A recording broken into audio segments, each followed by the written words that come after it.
আমরা এবার আলোচনা করছি যে ভাইরাস জনিত একটা গাছ এবং ভাইরাস জনিত গাছ কীভাবে ভাইরাস থেকে এক গাছ থেকে ভাইরাস বেড়ে যায় আর কিভাবে দেখা যায় যে ভাইরাস দ্রুত ছড়ে। এখানে আমরা দেখতে পাচ্ছি যে একটা ভাইরাস গাছ, ভাইরাস জনিত মোজাইক ভাইরাস লক্ষণ।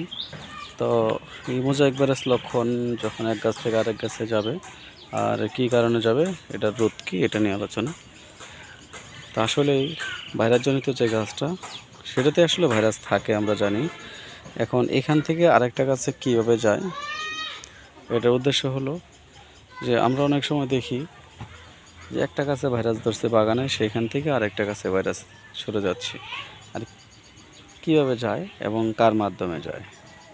এখন এই যে দেখতে পাচ্ছি আমরা যে এখানে যে ভাইরাস জনিত যে গাছটা, এখান থেকে অনেক সময় কিছু কিছু পোকা আছে, পোকাটা এখানে বসে আবার আরেক গাছে চলে যায়। তো এখন এই গাছ থেকে যখন আরেকটা গাছে চলে যাবে ভাইরাসটা, সেটা হচ্ছে যে আমরা অনেক সময় দেখি জাপ পোকা থাকে, জাপ পোকা নামের একটা পোকা আছে। এই পোকাটা কী করে এখানে বসে, এখানে বসার পরে দেখা যাচ্ছে যে এখান থেকে দেখা যায় যে বসার পরে এখানে তার জিব্বা লালা বা সব কিছুই পরে, সেইখান থেকে সেটা উড়ে আরেকটা গাছে চলে যায়। আর যখন আরেকটা গাছে চলে যায় তখন দেখা যাচ্ছে যে এই গাছগুলোতে তখন ওই আরেকটা গাছে ভাইরাসের যে প্রতিক্রিয়াটা সেটা ওইখানে চলে যায়।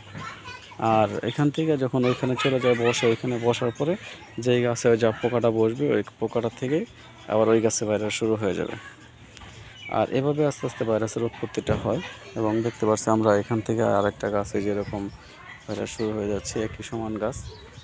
তো এই এখান থেকে আবার দেখা যাচ্ছে যে আরও কিছু কিছু সুন্দর বাগানে থেকে দেখেন কীভাবে আসলে ভাইরাস বাড়ছে। তো এইটা কমানোর উদ্দেশ্যটা হচ্ছে যে এই যে ছোটো ভাইরাস জনিত যে গাছটা, এখান থেকে জাপ পোকাটা আরেক ইয়েতে চলে যাবে, সেই কারণে দেখা যাচ্ছে জাপ পোকার জন্য আমরা হয়তোবা ব্যাগাসাসটা দিতে পারি, অথবা দেখা যাচ্ছে যে অথবা সবিক্রণ আমরা দিতে পারি। সবিক্রণটা দিলেও চলে যাবে। আর সবিক্রণ দিলে দেখা যায় যে গন্ধের কারণে এখানে বসতে পারতেছে না। আর এখানে যখন বসতে না পারবে তখন দেখা যাচ্ছে যে জাপ পোকাটা এখান থেকে আরেকটা জায়গায় যাইতে পারতেছে না। আর যখনই আরেকটা জায়গায় বসতে না পারবে তখন ভাইরাসটা আসলে আর বাড়বে না। তা আমাদের একটু খেয়াল রাখতে হবে জাপ পোকাটাকে কীভাবে ফেরানো যায়।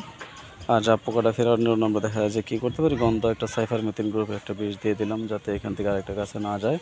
আর যদি কোনো গাছে দেখা যাচ্ছে যে বেশিরভাগ ধরে যায়, তখন আমরা কী করবো, ওই গাছটাকে উঠিয়ে ফেলে দিতে হবে। আর উঠিয়ে ফেলে দিলে দেখা যাচ্ছে যে এটা থেকে রক্ষা পাওয়া যাবে।